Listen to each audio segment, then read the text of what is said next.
Good morning or good afternoon, depending on your time zone. My name is Melanie Grylls. I'm the Director of Programs and Services at the Calgary and Area Child Advocacy Centre, or the CCAC. And welcome to Boost, CYAC's webinar series. I'll be hosting the webinar today. Before we begin our session, there's just a few quick housekeeping items to cover. For participants that are listening in French, if you click on Floor at the bottom left of the screen and select French. To see and follow along with the PowerPoint presentation in English, click Presentation on the top left of the screen.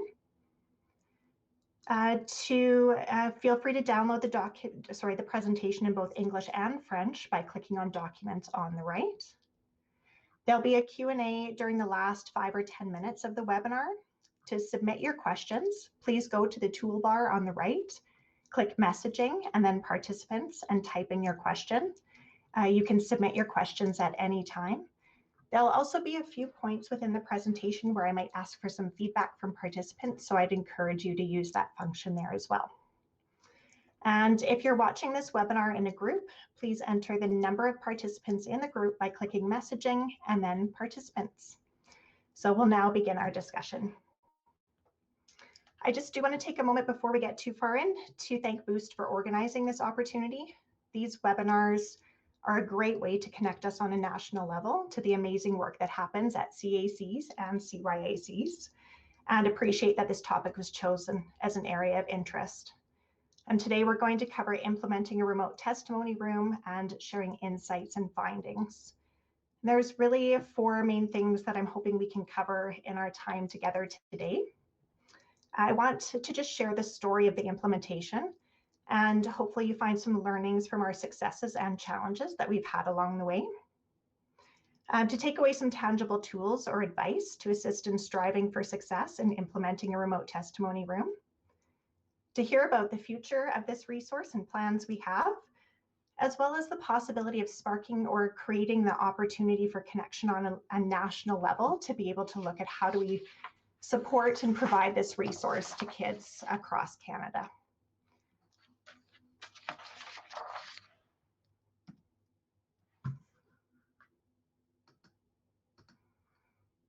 I'll tell you a little bit about our center if you're not familiar with it.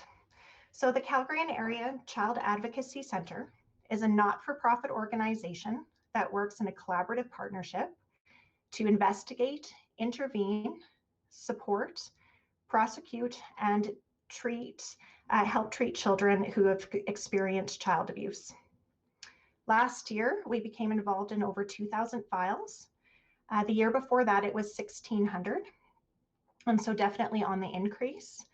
And at the halfway point of this year, we already had served over 1,000 files. So it's definitely something that we're proud that we've been able to keep a consistent service throughout the pandemic as needs have increased. We also work at provincial and national systems level to offer child-focused and trauma-informed model of care to support children, youth, and families impacted by the most severe and complex cases of child abuse. Our mandate is to empower those who are impacted by child abuse to lead healthy and productive lives by creating a community that responds collectively to child abuse.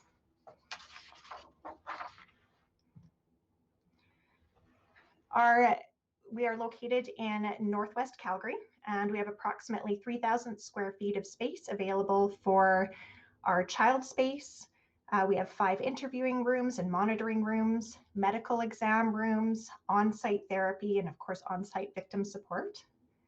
The space is designed to help children, youth, and caregivers feel safe and secure while at the CCAC and while providing common space as well as private spaces as needed.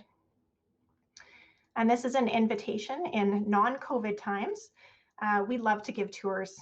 So as the year progresses and the pandemic restrictions ease, this is an open invitation to connect with our team if you're ever in the neighborhood to come for a tour.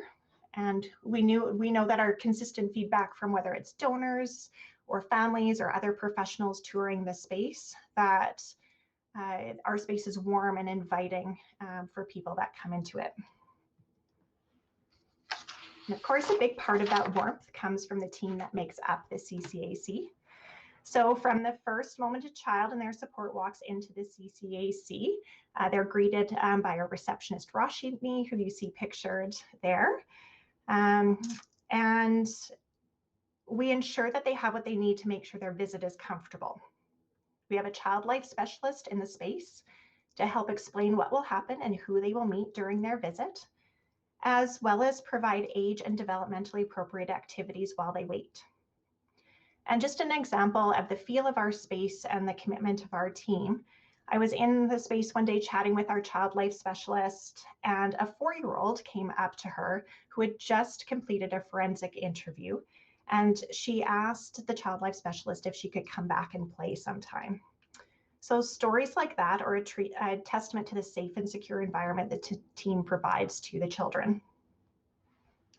Our core partners are the Calgary Police Service, including the Child Abuse Team, the Child at Risk Response Team, and the Alberta Vulnerable Infant Response Team.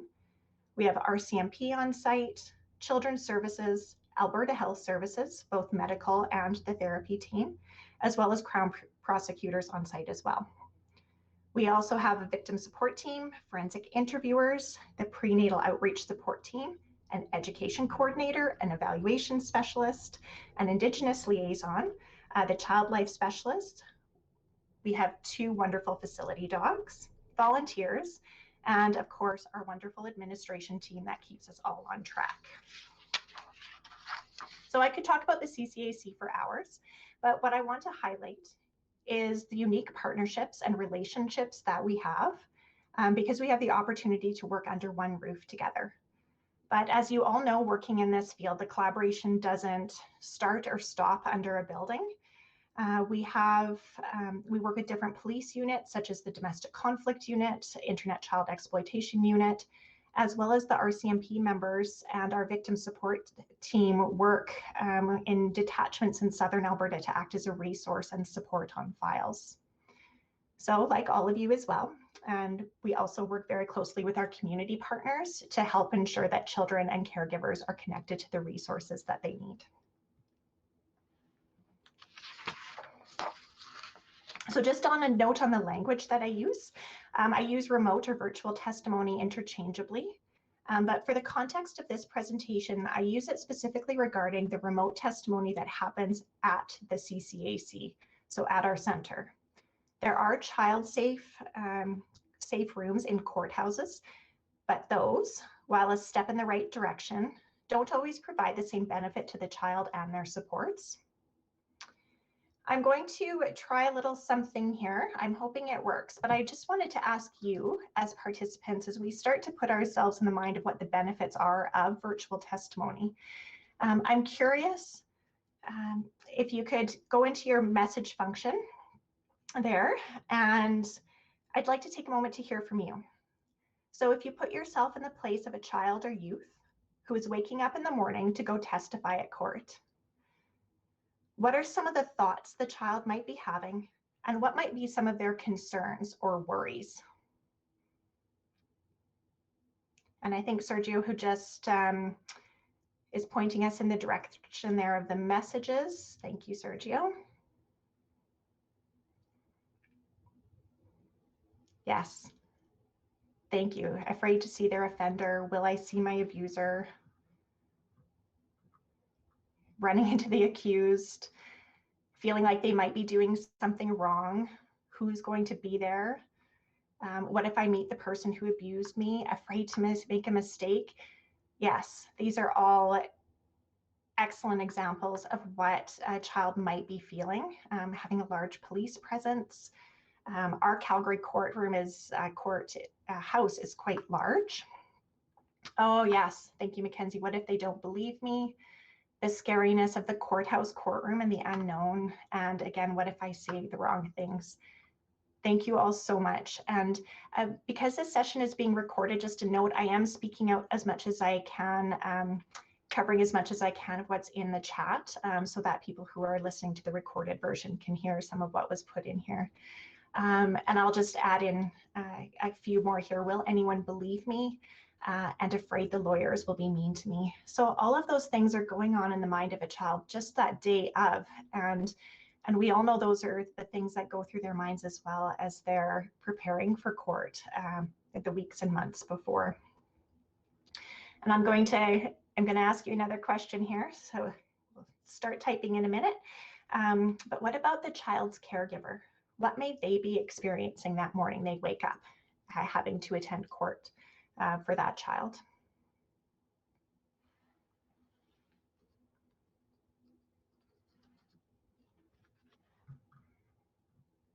Powerless, fear of re-traumatization, how to support the child and prepare for everything they might encounter, the stress of the courthouse.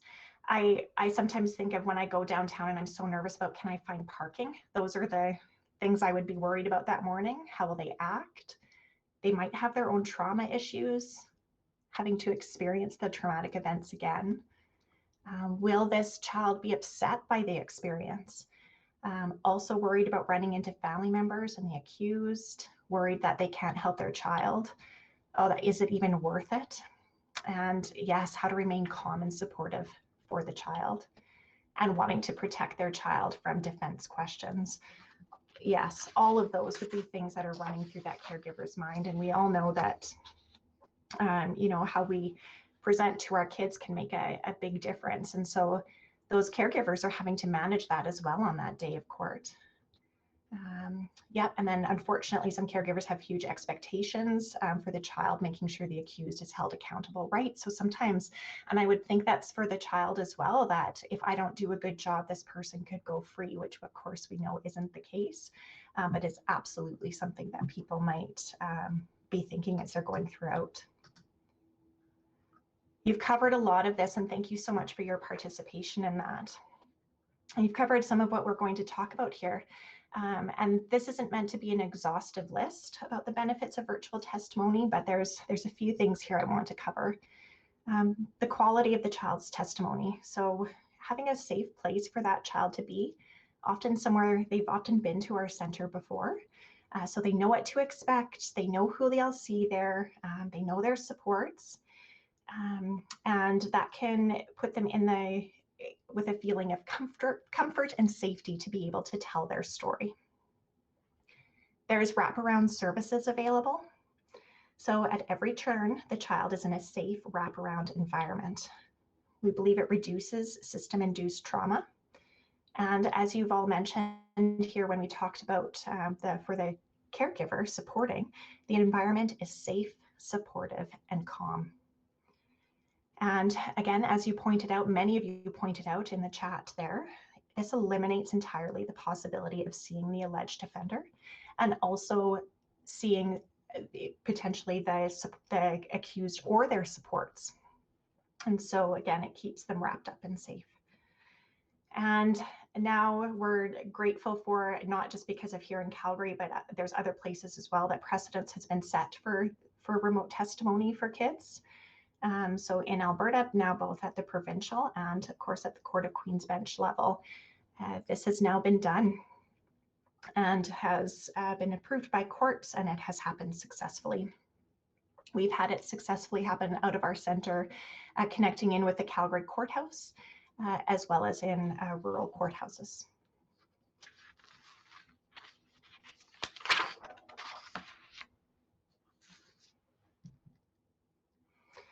So I will tell you a little bit now about the implementation. We first received funding for the room in 2017 from a private donor. So I came to the center in December 2019. And so the room was created a couple of years before I actually got to the center. A large amount of time was put into all of the details to make this room absolutely perfect. And it is a beautiful, warm, inviting space. The team made sure that the acoustics were right, that the paint color was right for video. They purchased a WebEx-enabled kit to make sure that we would be able to talk to the courthouse technology side in a way that was easy and reliable. And there was significant advocacy and work throughout with the whole multidisciplinary team to create the space and make this happen. And I can't stress that enough. You'll hear me say that a lot, that this was really a multidisciplinary team effort in getting this room created, and the advocacy around it was pretty incredible. Unfortunately, what happened after this was there was a long wait with the idea of finding the right file. And to be honest, I haven't done a lot of exploring about what the right file meant or why there was a delay. I just know that when I came on board, people were really wanting to see this used. A lot of the people that went to so much work to get that room up and going, and seeing it sit there, wasn't ideal. And so what we wanted to do was move forward from that point on, and we wanted to figure out what the right file meant. And so just prior to the pandemic hitting, the Crown always came into the CCAC for an office day once per week. And right before the pandemic hit, I had a chance to talk to one of the Crowns, and she agreed that I'd put together an email and she would send it off to the Calgary prosecutions team.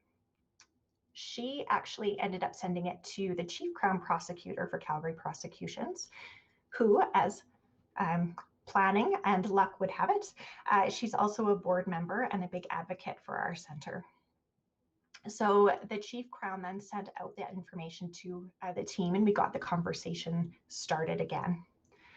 And I highlight this again because, as with so much we do at CACs or CYACs, the relationships we build are critical to the success of these initiatives. We can't make these types of things happen alone, and that certainly was the case with this as well. So out of that first kind of email string out to all Crowns, we had our first trial booked for May 2020. Unfortunately, it was adjourned due to COVID. But in the meantime, we had 2 professionals testify out of that room, 1 constable and 1 doctor. And so it gave us a chance to do almost a soft launch of the room and make sure the technology was working. And about that same time that the trial was adjourned, the Zebra Center in Edmonton set up a temporary room and had a child testify out of their CAC. So what this did for us, what it indicated was that the right file is the file that we agree is going to go forward with this. And it was a great motivator and a great way to instill that this could be done for kids. And as we had been prepping for that May trial before it had been adjourned, what we did find was that the technology was not yet cooperating how we wanted it to. So as I mentioned, the systems were set up in 2017 and tested 2017, 2018 with the court. We had a direct link through the Alberta Courts directory to connect with our system. But as we started testing for that trial in May, the system kept kicking us out every 90 seconds, like clockwork. So we had spent a significant amount of money for the Cisco WebEx kit so that it could speak directly to Alberta court system. But what we had to do was actually eventually abandon that link, and I had them delete it off the Alberta courts directory because it was causing a lot of confusion. And it's believed that in the years between when we had tested it and first used it, the courts did some updating to their system, and something changed which caused a firewall to kick us out every 90 seconds. But we are able to work around it by the court booking virtual courtrooms that we then put in a WebEx code into our system, and everything works. We did have a lot of inquiries and scheduling over the next few months, and in July, we had our first trial booked for September. And I do believe that the pandemic and people's increased comfort level with technology played a role in helping support this come to life. So at the time when I submitted this PowerPoint for translation, we had done 4 trials. We've now actually done 5. And I'm going to go through each trial, the story of each trial a little bit to be able to provide the story around the differences of what happened at each trial, and also provide you some information on some of the outcomes of the trials. And any chance I get, I put up pictures of the facility dogs. So this is Webster, as always, being a very good boy. So as I said, in July, we had connected with a highly engaged Crown who wanted to make this a first for a Queen's Bench court in Calgary to use the remote testimony room. We completed test runs for the court and the clerk to learn the technology on their end. We tested everything the day before the trial. The court clerk, Crown, and even defense were present as we worked through technology issues. We sent screenshots back and forth, and everyone was incredibly patient as this was the first time connecting in with our system for a trial. On our end, I have to admit that the process is quite easy. We get the login information, we put the code in. However, it's really the court that has to do a lot of the work because they have all of the different screens. The judge, Crown, defense all need to be seeing things at different times. Often a forensic interview needs to be played or evidence needs to be shown. And so it's quite a bit of like tweaking that needs to be done within the court system to make sure that everything's showing up when it should. We learned and tested for almost 2 hours to ensure everything was set up to run smoothly the next day. So we were pretty confident going into that trial day based on the time spent testing, which I really should never be that confident going in to things like this because something, as I now know, always happens. So when the court clerk opened up the virtual courtroom, they found out that that virtual room had been double booked. There were other people on other matters trying to get into that courtroom. So even though we had everything, perfectly planned out, we had to log out while they scheduled another virtual courtroom for the day. The good thing is that in Alberta, there are about 360 virtual courtrooms available for court clerks to book. And typically there's about 65 in use at any given time. So getting another courtroom wasn't an issue. The highlights, and you'll hear me say this again throughout, is that the need to prepare for unexpected issues to pop up at any given time will happen. And if you ever have a chance to meet our court coordinator, Natalie, she will be in full support of this, that every single time there's something new, we're learning. And during all of this, however, the victim and her supports were unaware of the stresses of getting the technology working that day in a double booking as they waited patiently in a family room that had been booked for them to spend the day. So she got to hang out with Webster and some of our team members while we were getting everything set up. The trial ran with evidence, including video and photos. The forensic interview needed to be watched. Webster and his handler were there to support, and she did a wonderful job that day. And just as an extra feel-good note on this trial, the detective on the file worked out of the CCAC and investigated this file when it came into the center in 2017. He no longer works out of the center, but he was there that day with the victim for the full day of the trial, and he had been a big part of getting the remote testimony room created. So that was a really nice first go for us for that remote testimony room. And what is also just happened all in that day was that the accused actually ended up pleading guilty. We're still awaiting sentencing in March, but I did get a text from the Crown, and I did have to screenshot it and share it, telling us to chalk this up as a win for the CAC. The next day, the victim and her mom read their victim impact statements to the court for the decision, and that Crown on that file became a resource and a spokesperson for the remote testimony room with his peers. They also, both the Crown and the court clerk, worked together to put up an extensive how-to guide to make the technology work for people using that in the future, which we've sent out. The Chief Crown has sent out a number of times to be able to help support getting this in place.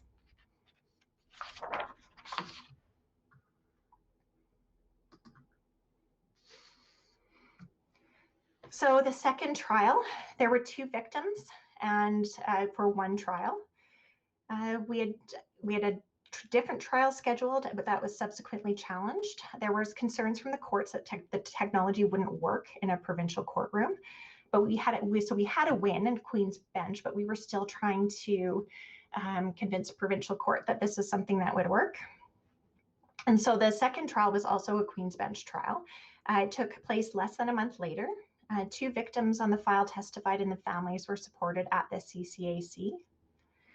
The justice specifically mentioned to the Crown that she was impressed with both victims' evidence.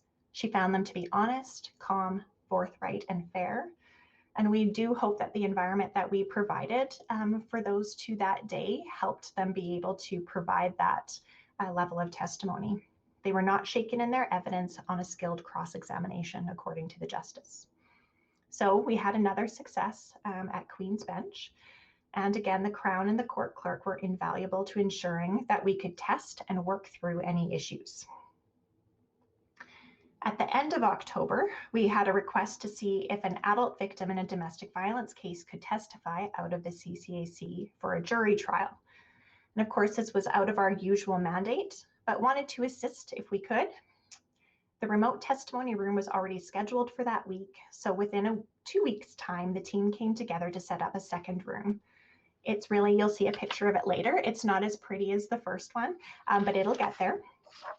The jury trial was actually resolved before the trial happened, but the second room was ready, and we were hopeful and anticipated the demand for this service would increase. It was also, a big part and due to Calgary Police, who were able to give us the space to be able to do that, which was wonderful. For the third trial, there's Webster again. So this was our first provincial trial, and it took place at the beginning of November. The first 2 trials, we had the same court clerk, which was obviously a huge benefit for us. So for this one, this was a new court clerk and first time using this type of technology. And while the guide created is invaluable, what we have learned is that every courtroom, I don't know what other way to put it, except that every courtroom has its own personality and needs its own specific things for it to be able to work. We completed a test run, and I will say that the Crown was an amazing advocate. Issues kept arising with screen sharing and sound, but the Crown just kept stating, it's going to work, it'll work, we're going to make this work. And so the court clerk was just doing an amazing job at trying to get everything to work. They eventually called the clerk from the first 2 trials to help support, and we were up and running soon after. On the morning of the trial, we learned that there would be then a new court clerk coming in. So not the one that we did the test run with. So there was a delay in getting everything running as the new clerk was learning how to make this all function. But the trial did go forward, and as with the others, the victim reviewed her forensic interview and was cross-examined. She wrapped up her testimony for the day, and with that, we had successfully completed the first provincial trial. And we're still awaiting the decision on the 8 charges from that file and should know in March. However, one of our learnings was identified by the Crown. She stated after that she missed having a chance to connect and see the victim throughout the court day to check in, make sure she was okay, see if they had any questions. So it highlighted the need for us to have offer video calls available separate from the remote testimony room if the Crown wanted to or needed to connect with the victim or the family. After this, however, we were able to get the word out through the Chief Crown that the technology did work in provincial courtrooms, and she did help share that, but with both Calgary prosecutions and rural prosecutions as well.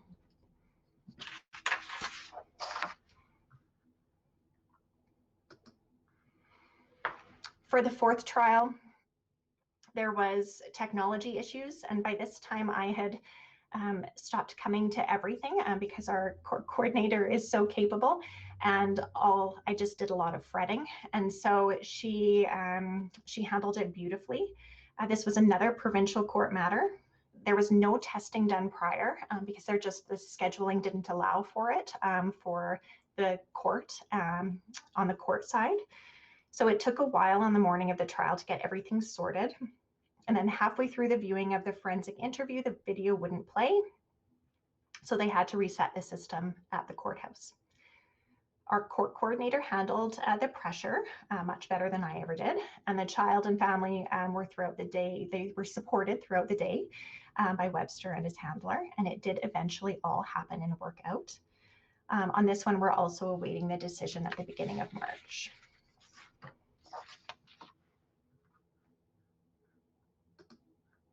So we've had quite a few almost trials and preliminary hearings. And what I would say is that even though I'm putting a focus today on the trials, that even when a trial doesn't go forward, it can still be a benefit to the child and their supports. So an example of this was a matter that was going to be held 2 hours outside of Calgary where the offense had occurred, but they were able to book the remote testimony room with us. And so it was in January, the roads were terrible, and all they had to do was, they are now living in Calgary. They were able to stay in Calgary, and the trial didn't end up going forward. So this saved them a long drive just for the trial to be adjourned. What you're seeing now up on the screen is a photo of the second remote testimony room. So as I mentioned, it was pulled together quickly, and so it was not quite yet as lovely as the first. But speaking of teamwork, even our IT company that installed the TVs and camera got on board and helped me borrow a couch from another room and put it in there. So we all worked quickly together to make sure that that room was able to happen. It took less than 2 weeks and was under $10,000 to get that room going. It doesn't have a Cisco WebEx kit. It is software based, so we access it through a regular computer and get the WebEx going from there. And at the beginning of February, we used both rooms at the same time for the first time. And so trial number 5 and 6 occurred on the same day. One went through, the child testified, and within a few days, the decision came back that the accused was found not guilty. The court coordinator did tell me what a great job the child did with the testimony, but there were other factors, of course, as there always is at play. And this highlights the importance of not equating success for the remote testimony rooms with court outcomes alone. And as we all know, there are so many factors that go into our court proceedings, and decisions. So I'm going to get you back in the messaging section there again. And I just want you to take a minute and brainstorm factors that work into court decisions. What are some of the factors from your experience that have come into a court outcome or decision?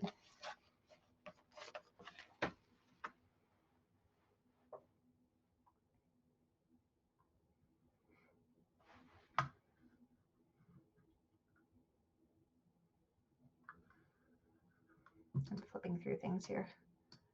Yep, credibility of the witness, for sure. Is there other things you can think of? Consistency of statements, consistency in testimony. If the accused provides a stronger testimony, yeah.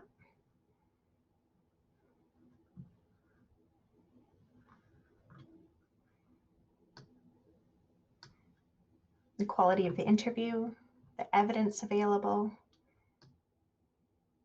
inconsistency of timeline of events, which we know can happen when a child has been exposed to trauma and child abuse, that certainly is something that can happen. Ability to remember events. Yeah. All of those things can come into play. Victim too stressed to think clearly and support the child and family have access to. Yeah. And there's things that are even out of the control or out of what a child can do or the caregiver can do. There's a lot of factors that go into court decisions. Lack of corroborating evidence, age of the victim. Yeah, all of those great things. Thank you for that. So as we do in all other aspects of our work, we remind kids and caregivers that there are so many factors that make up court outcomes. But as advocates in the field, we try and mitigate as many of these as possible and then mitigate any of those potential harms that we can while looking for ways to promote hope, health, and healing. For the other trial that happened that day, it was a 6-year-old kiddo, and the trial was out of a rural courtroom. We had everything set up that morning. Everything was running. The technology worked great, and that was the first time we had used our second remote testimony room. And in the end, the trial was, or the matter was resolved, and the child didn't have to testify, and the accused pled guilty. The foster mom who was supporting the kiddo that day talked about how much better the experience of coming to the CCAC was versus having to go to the courthouse. So we've had lots of we've received numerous requests for trials, but as with all trials, there have been ones that have not gone through. And even if a trial does not go through, having it scheduled at the CCAC, as I've said, can still benefit. And so we encourage that preparation, and just like we would if the court was happening at the courthouse.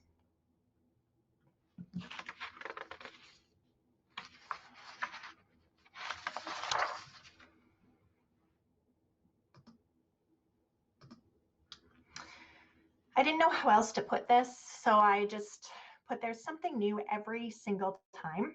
And it's a theme I've probably been pretty clear about as we've gone throughout this, is that we're always learning something new.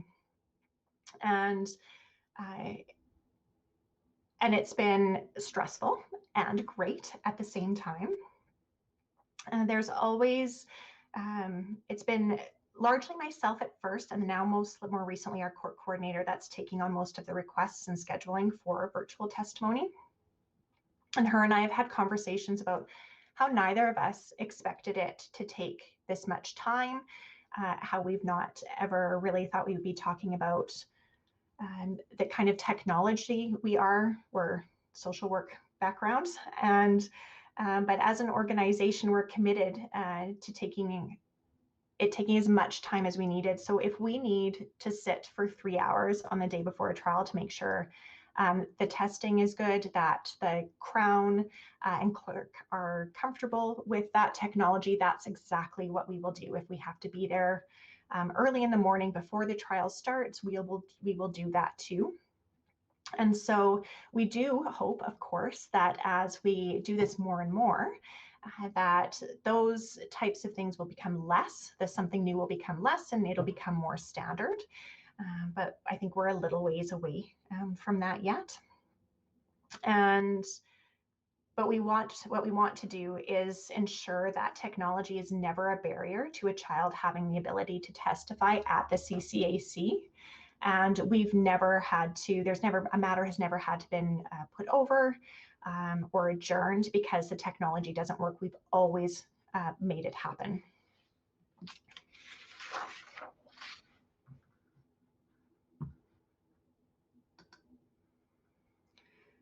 So this means that we're always learning. Testing does not guarantee perfection, but certainly it helps. Knowing your crowns and finding a champion in this initiative is really key to helping from the court side make this happen.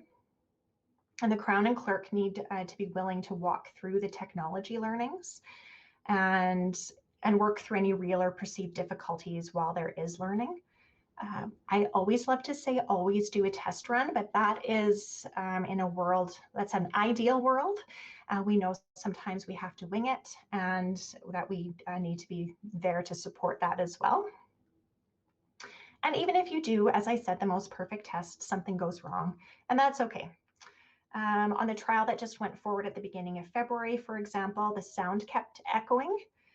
It was fixed, but the Crown later wrote in an email that he would never reveal how he fixed the issue, as he has no idea what he pressed in order to make it work. So we just took it as a win. The trial went forward and everything went fine.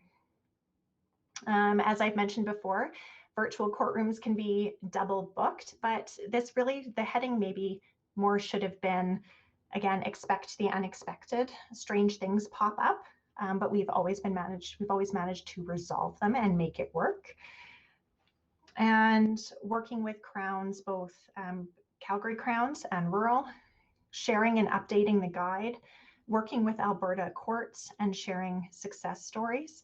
So we are also in the process of working again with Alberta courts to get that direct link back and set up again, to help make that hopefully one step easier for the courts.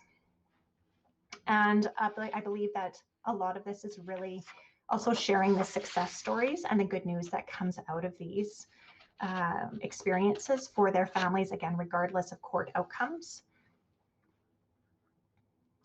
So some unsolicited advice here that I always like to give is overestimate the time you need to implement.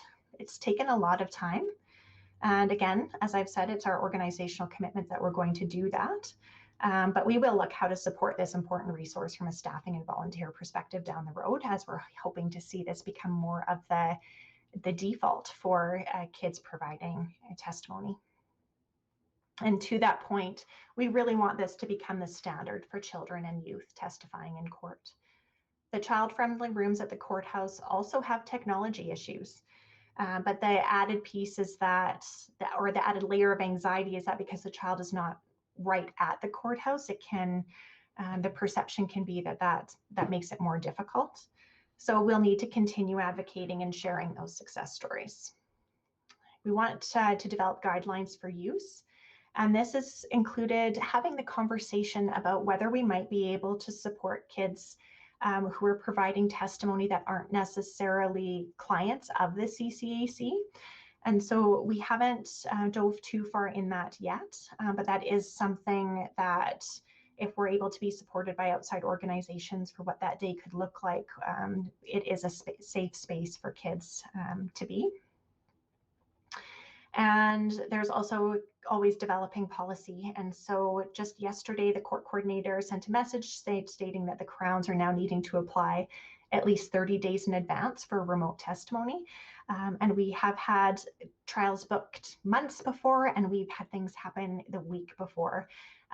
My understanding is the courts will still take case-by-case exceptions if something does come under that 30 days. But that might actually work in our favor and help us be able to prepare more as we go. The other piece we're doing is we're working on evaluation and tracking outcomes. So since I started the role at the CCAC, I've been impressed by not only the day-to-day collaborations that happen with the multidisciplinary team, but also the collaboration on a provincial and national level with CACs and CYACs. So just earlier this week, I met with Boost and our evaluation specialist to talk about shared outcomes for remote testimony.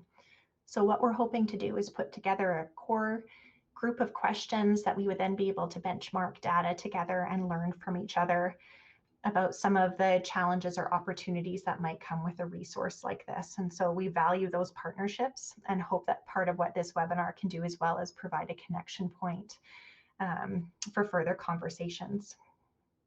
So in the next year, we want the evaluation structure to be in place to report on the regular things like requests, court outcomes, but equally important, we're going to be exploring the way to tell a story about the impact that testifying out of a CCAC has for a child and their supports.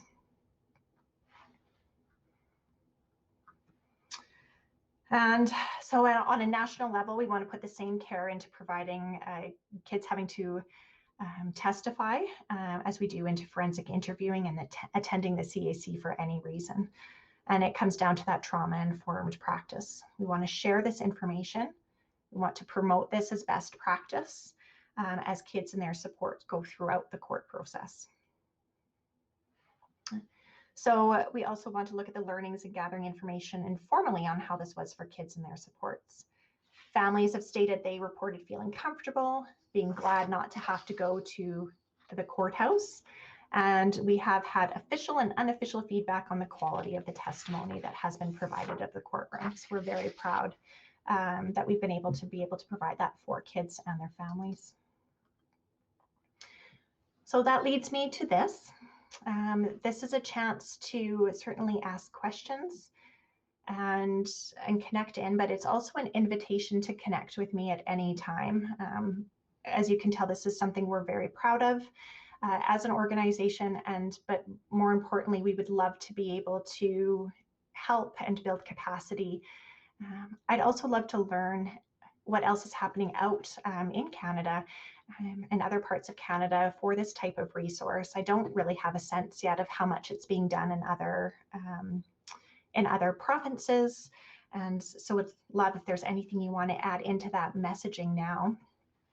And if there's any interest in sparking that idea of a national working group or a connection even on this, I would love to do that. So I have a question here. If a parent is required to testify on behalf of their child, can they testify in your facility or do they have to go to court? So that's a great question. Thank you, Kim. They have talked about adults being able to testify out of our courthouse, but so far that hasn't happened. And in fact, we have had to make sure that depending on how the day rolls out of the trial, that the parent or caregiver is either they can get to the courthouse, or that there's another support there for the child where the caregiver then can go testify. So we haven't had that happen yet. How do you decide if the child should be testifying from the center virtually or through soft room at the courthouse?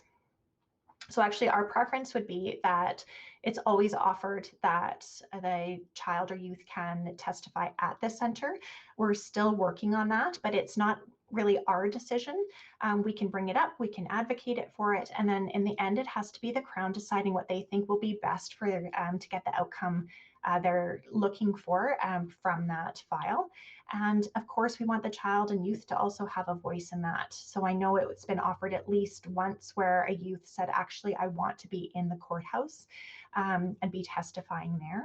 So there's different factors, but we will always be advocating for it to come to us.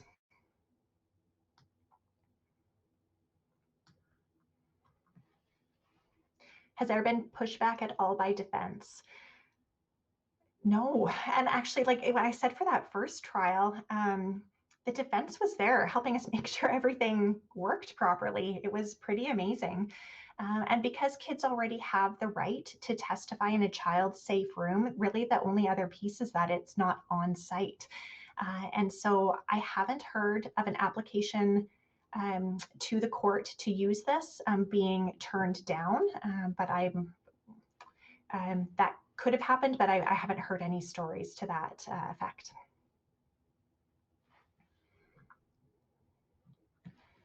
How do you deal with conflicting matters if there is more than one client who has to testify on the same date? Do you have a decision-making criteria that you use to prioritize? Oh, so, well, we haven't had that happen yet, actually. And so because we have 2 rooms, we've been able to accommodate all of the requests that come in. And I would say right now that our process would be the first to come is first served. So if we've told them that they are going to be using the CCTV room and we've planned for that would simply go ahead. I'm looking forward to the day, and actually that's something we really should talk about at some point, is if we did ever have to make those kind of priority decisions. But right now it is a first come, first serve. Does the Crown just make the same application they would make to have witness testify from the virtual room as they would for the soft room? Yes. So that's my understanding, is that it is actually the same application. I actually tried to harass the Crown, who was on the first trial, to be able to come and join me in on this, but he couldn't make it work for this one. But yeah, that's my understanding, is that it's the same application. Oh, Debbie, I'm not sure I can answer that, but grab my email and let's connect. So Debbie's questions: are these rooms used for when an order is made under 714, or has it been limited to when the order is made under 486.2? I won't even pretend to know that I remember what those different pieces are, but let's connect after and we can I can answer more from there. Next question was, did you say the cost for the second room was approximately 10,000? what did that all include? So yes, that's what I indicated. So that was 2 TVs. It's an expensive camera that is in the room. And like some of the smaller things around just to make it comfortable, like the rug and those kind of things. The cost also included for the IT company to come in and get everything set up and going. And so that's, and as I said, I stole a couch from a different room to be able to make that work at that point. We always want to have a couch in those rooms so that the facility dog can cuddle up with the child or youth during the testimony. But we are looking for about another $10,000 or $15,000 worth of funding to be able to get the paint color that was recommended so that we can, it's best for video, that we can get the acoustics up on the walls and that we can give it the same kind of feel as that first room. So we are looking for additional funding to get it up to that platinum level.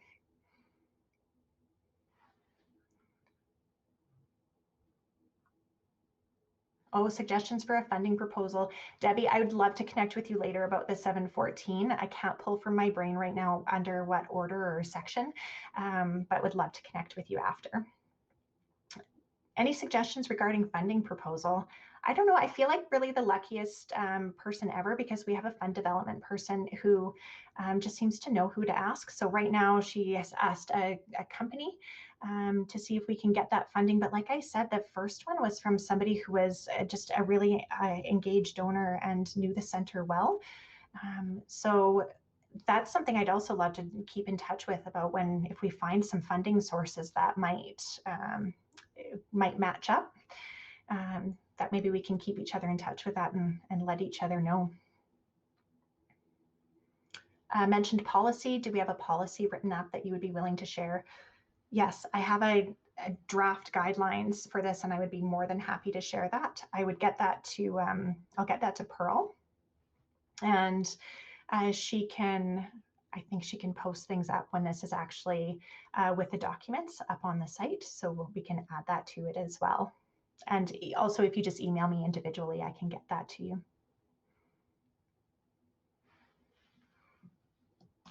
Any other questions?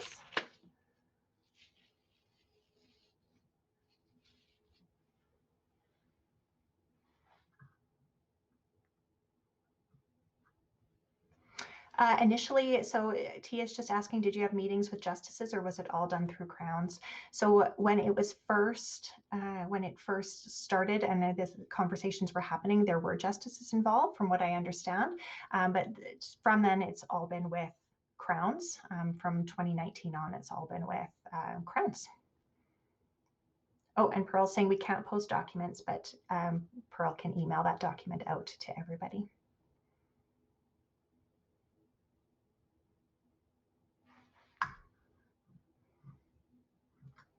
Oh, you're welcome, Tia. Thank you for asking all the questions. Well, I want to thank you all again for participating in this learning opportunity, and I would encourage you to get in touch as we're looking to see what can happen with this resource as we go forward and look at how we can support building and making this happen in other jurisdictions. So I would just want to again take a moment to thank you all and wish you all a safe, happy, and healthy day.